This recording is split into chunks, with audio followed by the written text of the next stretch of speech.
तो देश की प्रमुख asset management company axis mutual fund ने अपना नया फंड लॉन्च किया है। इसका नाम है axis gold and silver passive FOF. चलिए इसकी थोड़ी सी पहले चर्चा कर लेते हैं, उसके बाद इस पर सवाल करेंगे सर से। तो पहले अगर म्यूचुअल फंड हाउस की अगर हम लोग बात करें तो ये देश का 7वां सबसे बड़ा एक तरह से एएमसी है एक्सिस म्यूचुअल फंड। एयूएम जो है इसका 3.39 लाख करोड़ रुपए का है और 16 साल पुराना ये एएमसी है। जैसे कि आप स्क्रीन पर देख सकते हैं स्कीम का नाम।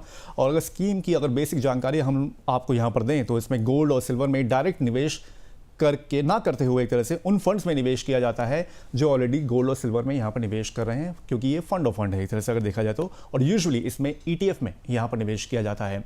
सब्सक्रिप्शन की अगर बात करें तो 10 दिसंबर से ये खुल चुका है, यानी कि कल से इसकी ओपनिंग हो गई है और 22 दिसंबर तक आप इसमें सब्सक्राइब कर सकते हैं।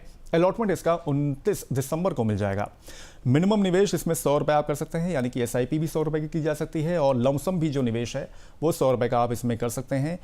एग्जिट लोड 0.25% लगेगा अगर 15 दिन से पहले आप रिडीम करते हैं इसको। तो फंड मैनेजर्स इसके दो हैं, आदित्य पगारिया और प्रतीक तिब्रेवाल। तो ये दो फंड मैनेजर और ये इसकी है कुल मिला के ऊपरी जानकारी। अब अधिक जानकारी के लिए सर के पास हम लोग चलते हैं। सर, गोल्ड और सिल्वर पैसिव एफओएफ होता क्या है? हालांकि बेसिक जानकारी तो जितना मैं समझ पा रहा हूँ कि यही है, लेकिन काम कैसे करता है ओवरऑल, इसकी अगर थ्योरी और इसकी फंक्शनैलिटी को अगर हम लोग देखें तो।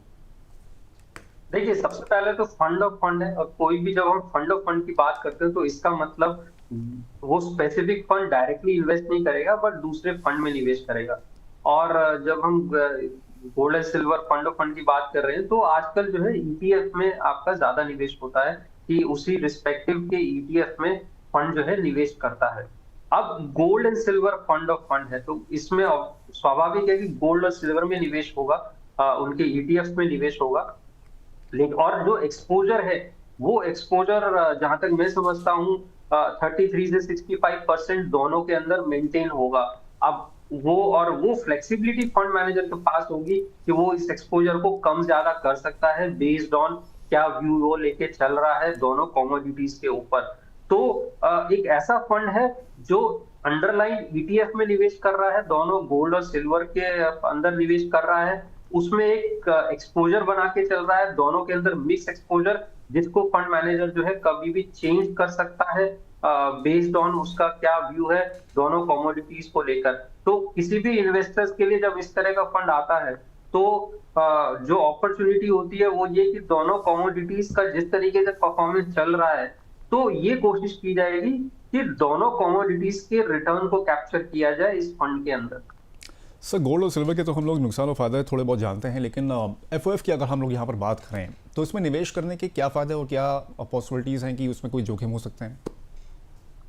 देखिए, एक जो सबसे बड़ा फैक्टर है वो होता है एक्सपेंस रेशियो। तो इसमें क्योंकि एक्सपेंस जब भी आप फंड ऑफ फंड की बात करते हैं तो एक तो फंड का एक्सपेंस होता है, उसके अलावा जो अंडरलाइन फंड या ईटीएफ जिसमें भी आप निवेश करता है फंड उसका भी एक्सपेंस जुड़ जाता है। तो जो एक्सपेंस है कंपैरिजन टू दूसरे फंड्स उनके मुकाबले जो है थोड़ा सा ज्यादा हो जाता है। अब हाँ, कोई इन्वेस्टर अगर डायरेक्टली ईटीएफ में निवेश कर रहा है तो उसके कंपैरिजन में ज्यादा एक्सपेंस रेशियो हो सकता है इसका। जो एक बड़ा फैक्टर है वो ये एक्सपेंस ज्यादा होता है। दूसरा, ईटीएफ में जब हम निवेश करते हैं तो अगर मैं डायरेक्टली ईटीएफ में निवेश करना चाहूँ गोल्ड और सिल्वर, वहां एक्सपोजर मुझे डिसाइड करना पड़ेगा। यहाँ पे एडवांटेज ये होता है कि एक्सपोजर आपको डिसाइड नहीं करना पड़ रहा है, एक्सपोजर फंड मैनेजर डिसाइड करेगा। तो एक तरह से आप जो भी इन्वेस्टर जो ये डिसाइड नहीं कर पा रहे हैं कि मुझे कहाँ गोल्ड में करना चाहिए कहाँ सिल्वर में करना चाहिए, क्योंकि सिल्वर भी एक अच्छी अपॉर्चुनिटी निकल के आ रहा है, तो उन इन्वेस्टर्स के लिए इस तरह के फंड जो है वो अट्रैक्टिव हो जाते हैं। सर, अगर रिटर्न के लिहाज से अगर देखा जाए तो पैसिव फंड ऑफ फंड ज़्यादा यहाँ पर सही है कि गोल्ड सिल्वर ईटीएफ यहाँ पर निवेश के लिहाज से ज़्यादा सही रहेंगे रिटर्न के लिहाज से अगर देखा जाए तो? देखिए, मैं दोनों को अगर मैं कंपेयर करूं तो ये कन्वीनियंस के पॉइंट ऑफ व्यू से आप कंपेयर ज्यादा कर सकते हैं, क्योंकि अगर मुझे एसआईपी करनी है, दोनों में निवेश करना है, एसआईपी करनी है, तो मेरे पास फिर एसआईपी के अंदर तो यही ऑप्शन है, क्योंकि मैं ईटीएफ में एसआईपी कर नहीं सकता, मुझे स्टॉक एक्सचेंज के थ्रू उसमें ट्रेड करना पड़ेगा और हर महीने मुझे ट्रेड करना पड़ेगा जो प्रैक्टिकल नहीं हो पाता है। तो अगर मुझे एसआईपी करनी है तो मैं इसी तरह के फंड्स में निवेश कर सकता हूँ। इन्हीं फंड्स में मुझे चॉइस मिलती है कि मैं एसआईपी के जरिए निवेश कर सकता हूँ। हाँ, ये जरूर है कि ईटीएफ एक लो कॉस्ट ऑप्शन होता है। ईटीएफ जो है comparison to passive funds passive funds भी, ईटीएफ भी पैसिव फंड्स है, बट वो और लो कॉस्ट हो जाता है, तो उसमें आपको लो कॉस्ट फंड मिल जाते हैं। बट अगेन उसमें जो है दूसरे इश्यूज आते हैं कि भाई डीमैट अकाउंट ओपन करना है, मुझे जो है मैनेज करना है, जो भी मुझे एक्सपोजर लेना है मुझे बाय और सेल करना पड़ेगा, अगर उस फंड से एग्जिट करना है या वो स्टॉक एक्सचेंज के थ्रू करना पड़ेगा, मैं एसआईपी का ऑप्शन उसमें नहीं कर सकता। तो आई थिंक दोनों फंड, दोनों कैटेगरीज या दोनों स्टाइल ऑफ इन्वेस्टिंग मैं बोलूंगा वो निवेशकों के लिए बना है। डिपेंडिंग ऑन आप किस तरह से निवेश करना चाहते हैं उसके अकॉर्डिंग आप सिलेक्ट कर सकते हैं कि मुझे ईटीएफ में करना चाहिए या मुझे पैसिव फंड के अंदर, पैसिव जो है कैटेगरी उसके अंदर करना चाहिए, म्यूचुअल फंड के अंदर करना चाहिए। ठीक है सर, लेकिन फंड ऑफ फंड में जैसे अगर कोई निवेश करना चाह रहा है तो उसमें मिनिमम ड्यूरेशन क्या हो सकता है और लिक्विडिटी सर कैसी होती है इस फंड ऑफ फंड्स में?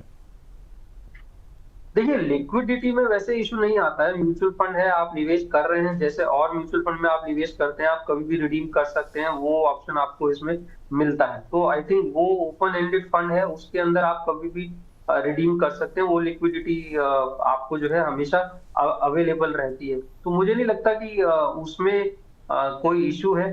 हाँ, अब रिटर्न, रिस्क और रिटर्न फैक्टर है, वो जरूर वेरी करते हैं। इन्वेस्टर को ये समझने की जरूरत है, कमोडिटी है, गोल्ड और सिल्वर कमोडिटी है, वो जैसा परफॉर्म करेंगे उसके अकॉर्डिंग आपको जो है इस फंड में रिटर्न मिलेगा।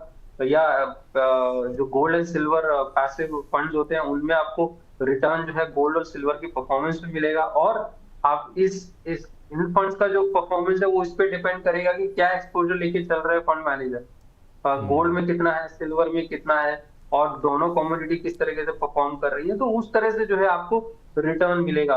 कितना लंबा अवधि होनी चाहिए इन्वेस्टर्स की, मुझे लगता है कि जैसे आप गोल्ड को आप asset allocation point of view से रखते हैं, वहां पे आप गोल्ड फंड में निवेश करते हैं, तो जो इन्वेस्टर्स वो दोनों गोल्ड और सिल्वर को अपने पोर्टफोलियो में रखना चाहते हैं उनके लिए गोल्ड एंड सिल्वर फंड्स एक अच्छा ऑप्शन हो जाता है, जहां पे कि उनको डिसाइड नहीं करना है। लेकिन जो अवधि है वो लॉन्ग टर्म की होनी चाहिए। सर इस एनएफओ, पर्टिकुलर एनएफओ पे आपकी क्या सलाह रहेगी कि इसमें निवेश करना चाहिए कि अवॉइड करना चाहिए इसको? देखिए एनएफओ से मेरा हमेशा से एक व्यू रहा है कि इन्वेस्टर्स जनरली क्यों एनएफओ में निवेश करते हैं, उनको लगता है सस्ता अवेलेबल है, उनको 10 रुपीज यूनिट्स पे मिल जाता है, तो इस वजह से जो है वो ज्यादा अट्रैक्शन हो जाता है। तो मुझे नहीं लगता कि एनएफओ में इसलिए निवेश करना चाहिए कि वो सस्ता है। सबसे बड़ी बात, कोई एनएफओ आपके पोर्टफोलियो में कहाँ फिट बैठता है वो डिसाइड करना चाहिए। आपने इन कैटेगरीज में निवेश नहीं कर रखा है, वो एक ऑप्शन हो सकता है।